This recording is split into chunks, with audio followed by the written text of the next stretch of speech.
I am your friend, Dr. Charles Apoki. I have a webinar coming up on the 21st of February this month by 7 p.m. Nigerian time.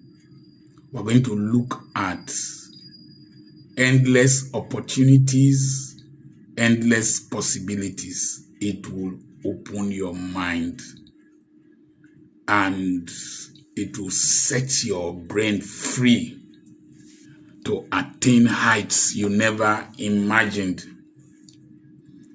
Send a message to +234 80 21 21 92 62. At the end of the webinar, you will thank me and learn to subscribe to this channel. It's a good channel. There's a video you are going to watch right now, and it's our First Lady giving an interview. President Trump has also threatened further strikes in Nigeria if they are working with the government in that area. Yeah, so would Nigeria welcome that deeper U.S. involvement? We did. It was quite a blessing. You know, whatever is happening, you know, at times, who would have, you know, you said President Trump recognized me. Who would have thought that would happen, to even say the least? So when you look at that, you know, I'm getting global recognition in all of it, you know, despite, and that is what life is all about. If something is going to be good, it will come from, you know, the rebels, you know, and it starts like that. And then we have that attention, we have the conversation going, and we expect, you know, there will be more, you know, it's going to yield a better fruit for us, and both for us and also America. When I made a video before now about those who took her to the breakfast meeting in America, and I called her our First Lady. One lousy woman was very irritated by my calling her my First Lady, our First Lady, and she said I am clueless. Your papa fit read medicine for University of Ibadan. Your papa fit read, you dare to call me clueless. Listen, the Supreme Court of Nigeria declared Tinubu the president. I am a diehard Obi supporter. I like him, I admire him.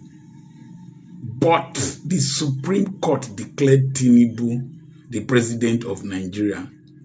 So he is the de facto president. And his wife is the de facto First Lady. You are not the First Lady. Your mama no be the First Lady. When somebody want crazy, I use hard languages because Nigerians on our head hard. I need to knock on well. One crazy Islamic cleric in northern Nigeria pronounced a fatwa upon her. And I came out and whipped that crazy Islamic cleric. Because she's a Christian and you are a Muslim, we have a right to coexist. She has a right to marry Tinubu. And if she's a pastor, you cannot issue a death threat to Yamutunaiza. Nonsense. Her supporters didn't come out. All those APC people, they didn't come out. But they did come out. It's against the law. It's against the Constitution. And so don't disrespect her. Learn to disagree with her and her husband and respect her as a person. Even if she has done what you consider an abomination, still respect her office. The Peter Obi you support is very respectful to all these people. Learn that. It is only when people grossly misbehave that I whip them. In the video you just watched, our First Lady looked distressed. And I could see the pressure on her. But there's a good thing that she acknowledged. Indirectly, she acknowledged the New World Order. And Donald Trump is the senior prefect of the New World Order. Yes. We are cooperating with them. We are cooperating. So it's true. We need to cooperate with Donald Trump. If not, he can Maduronize any person. You know what I admire about Donald Trump? If I have to choose between people loving me and people fearing me or being afraid of me, I would prefer to be feared than to be loved. Crazy people are respected. People who dare to do things that you don't expect them to do are respected. He has threatened not to open one bridge connecting the United States and Canada. There's a new world order. There's a new GPO in town. GPO, Global Police Officer, not DPO, GPO. All our presidents are DPOs, Divisional Police Officers. Now, how did we degenerate to this level that our president's wife is so excited that Donald Trump recognized her? Our president's wife is blessed because she was honored by Donald Trump in a breakfast meeting. Some of you need to go and research that breakfast meeting and the origin of that breakfast meeting. One Nigerian pastor went there and it was news all over the world that went to Donald Trump's inauguration. No, he went for the breakfast meeting. Google the fellowship, Google it. You will know what is happening there. I won't tell you.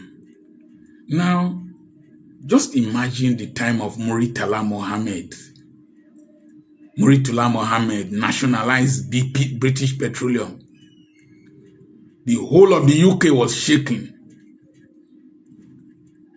Muritala Mohammed contributed greatly to the liberation movement. South Africa, Zimbabwe, Angola, and all that. Because we had a stable economy, we had a confident leader, we had a relatively peaceful nation. We held our shoulders high as a nation. Today we are drooping. People want to run away from their own country, and you can't blame them. A doctor was abducted in Auchi and his brother yamotunized. We can't blame them. So, I saw Donald Trump with Ngozi Okonjo-Iweala. If Ngozi Okonjo-Iweala enters that arena, Donald Trump will stand up and go and shake her. Or is it Patrick Lumumba of Kenya? No, Donald Trump. Even Malema.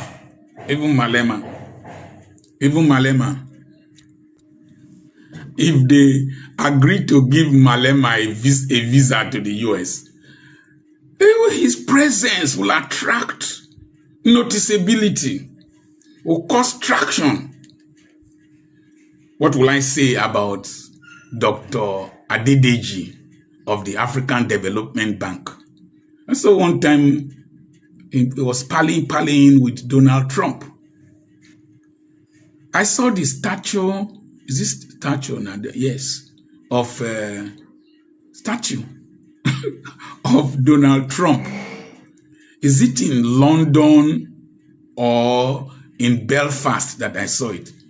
He is there. They recognize him. They know him. Or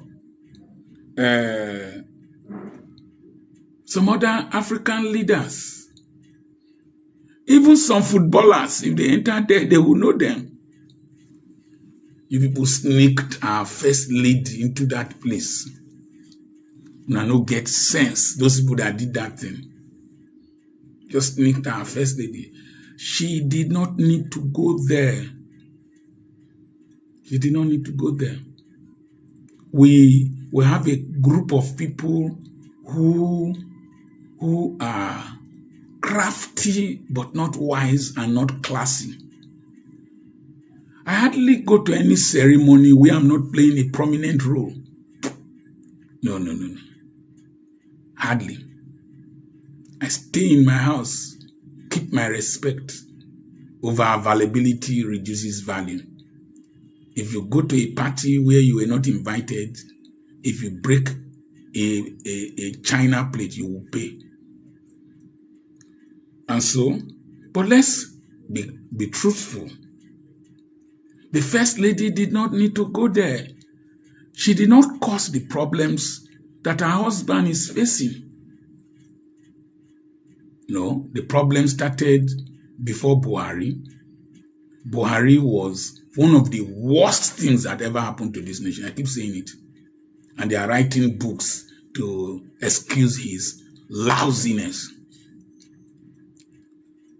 When Goodluck Jonathan was whipping these radical Islamic terrorists, Buhari said that he was practicing genocide or one thing.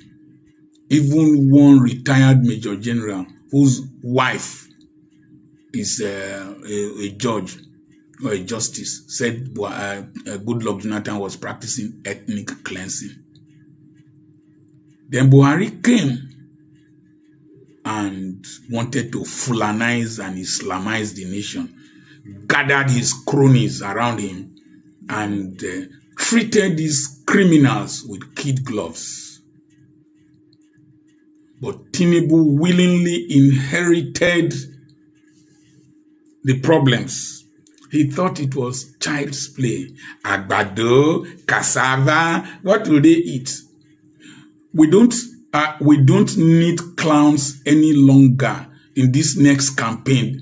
You see, I'm going to give a lecture somewhere why campaign promises don't come to pass. You come to campaign, you dance, you sing, you dance, you carry broom, you wear cap. The people say things that you don't take seriously. He said he will continue from where Buhari stopped. And that's what we are seeing. Number two, when he told you widen the tax net and reduce their purchasing power, like house flies, don't use your brains.